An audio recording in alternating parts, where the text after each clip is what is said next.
5 August 2024 সাবেক স্বৈরশাসক প্রধানমন্ত্রী শেখ হাসিনার 15 বছরের দানবীয় শাসনের অবসান এবং দেশ থেকে পালানোর ঘটনা আলোড়ন সৃষ্টি করে বিশ্বজুড়ে। আল জাজিরা, রয়টার্স, বিবিসি এবং সিএনএনের মতো শীর্ষস্থানীয় আন্তর্জাতিক সংবাদ মাধ্যমগুলো এই ঘটনাকে অত্যন্ত গুরুত্বের সঙ্গে প্রচার করে। একে ঐতিহাসিক ছাত্র নেতৃত্বাধীন গণঅভ্যুত্থান এবং দীর্ঘমেয়াদী স্বৈরাচারী শাসনের পতন হিসাবে বিশ্বমঞ্চে তুলে ধরে তারা। ঐশী আলমের ডেস্ক রিপোর্ট।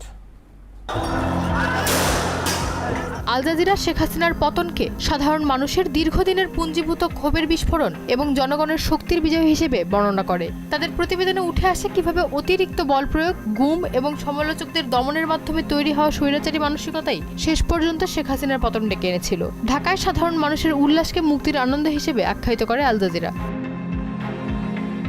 বার্তা সংস্থা রয়টার্স ঘটনার দিন থেকেই অত্যন্ত বস্তুনিষ্ঠ এবং দ্রুততার সঙ্গে শেখ হাসিনার পদত্যাগ ও ভারতে আশ্রয় নেওয়ার খবর প্রকাশ করে। তারা দক্ষিণ এশিয়ার ভূ রাজনীতিতে এর প্রভাব বিশ্লেষণ করে জানায়, এই পতন ভারতের জন্য একটি বড় ধাক্কা, কারণ হাসিনা ছিল নয়াদিল্লির সবচেয়ে নির্ভরযোগ্য মিত্র।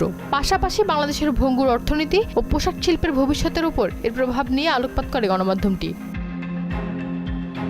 বিবিসি তাদের বিশেষ কাভারেজে এই আন্দোলনকে একটি গভীর মানবিক সংকট এবং মানবাধিকার লঙ্ঘনের প্রেক্ষাপট থেকে দেখে। জুলাই ও আগস্ট মাসে শত শত শিক্ষার্থীর প্রাণহানি এবং নিরাপত্তা বাহিনীর নির্বিচারে গুলি চালানোর ঘটনাগুলো তারা গুরুত্বের সঙ্গে প্রচার করে। গণভবনে সাধারণ মানুষের ঢল নামার লাইভ ফুটেজ দেখিয়ে তারা ক্ষমতার পট পরিবর্তনের তীব্রতা বিশ্ববাসীকে তুলে ধরে। মার্কিন গণমাধ্যম সিএনএন এই আন্দোলনকে একটি ব্যতিক্রমী জেনজি রেভলিউশন হিসেবে আখ্যায়িত করে। তারা দেখায় কিভাবে প্রযুক্তি ও সামাজিক যোগাযোগ মাধ্যম ব্যবহার করে তরুণরা একটি শক্তিশালী রাষ্ট্রের বিরুদ্ধে অদম্য সাহস নিয়ে দাঁড়িয়েছিল। শেখ হাসিনা সরকারের পতনের পিছনে কোটা সংস্কারের পাশাপাশি দীর্ঘদিনের অর্থনৈতিক বৈষম্য, উচ্চ বেকারত্ব এবং চরম দুর্নীতি মূল ভূমিকা রেখেছিল বলে জানায় এই আন্তর্জাতিক গণমাধ্যমটি।